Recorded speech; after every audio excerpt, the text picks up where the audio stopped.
aí, doutor, quais são as novidades que nós temos aí, doutor?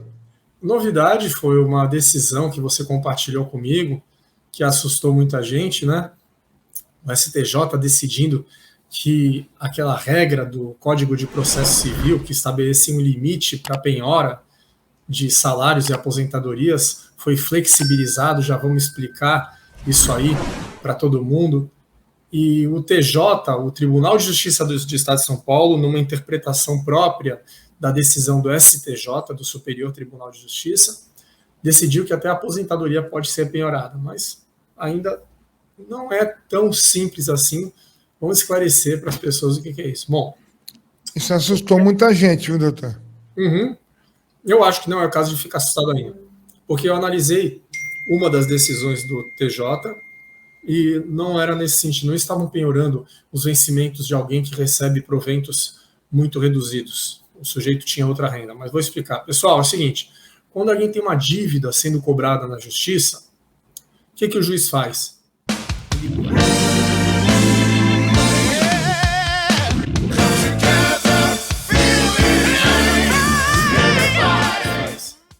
Ele manda o devedor pagar, né?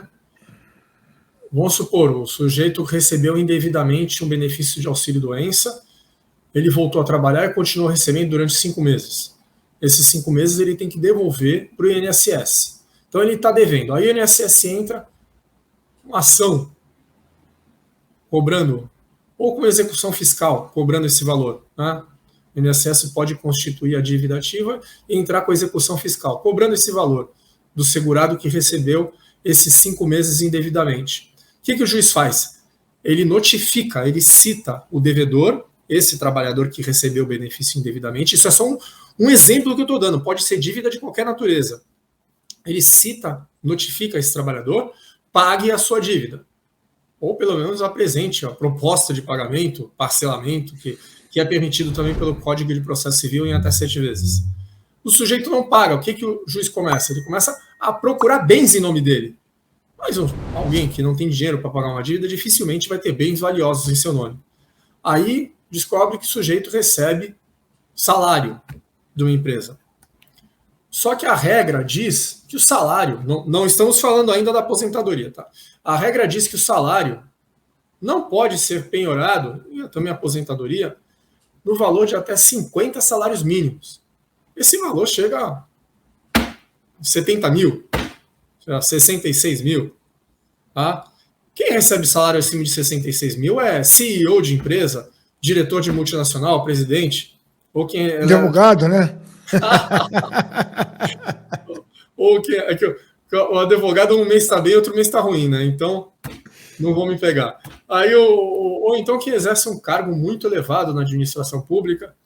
Então é muito difícil essa regra ser aplicada. Essa regra está fora da realidade. O que o STJ, primeiro vamos falar sobre o Superior Tribunal de Justiça em Brasília. O que eles decidiram?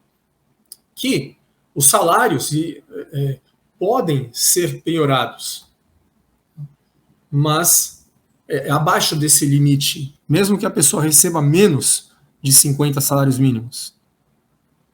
Mas, no entanto, devem ser observadas as condições do devedor, se isso vai interferir na subsistência dele, no sustento da família.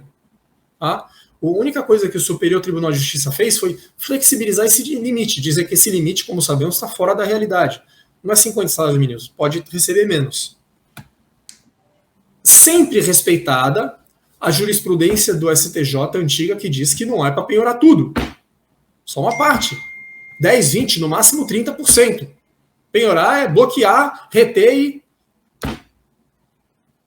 confiscar, fica na mão do juiz e depois é entregue para o... Em linhas mais simples, depois é entregue para o credor, para quem tem que receber o dinheiro. O Tribunal de Justiça do Estado de São Paulo, com base nessa decisão, mandou penhorar, isso é um dos 3 casos em que isso ocorreu, mandou penhorar parte da aposentadoria de um segurado do INSS. Só que o segurado do INSS, Caco, ele recebe no máximo R$ 7.400, que é o teto. Então esse sujeito não recebia os 50 salários mínimos, mas também não recebia nenhuma quantia elevada, 10, 20, 30 mil reais, nem 10. Na verdade, ele não estava nem no teto. Isso é que assustou muita gente. Uma aposentadoria do INSS que não estava nem no teto sendo penhorada. Mas o que acontece? Não foi penhorada inteiramente, apenas uma parte dos proventos, uma fração, como a gente falou, e esse sujeito recebia remuneração de uma outra atividade. Então a renda líquida dele, não a bruta, a líquida, descontado todos os impostos, dava mais de R$8.000 por mês.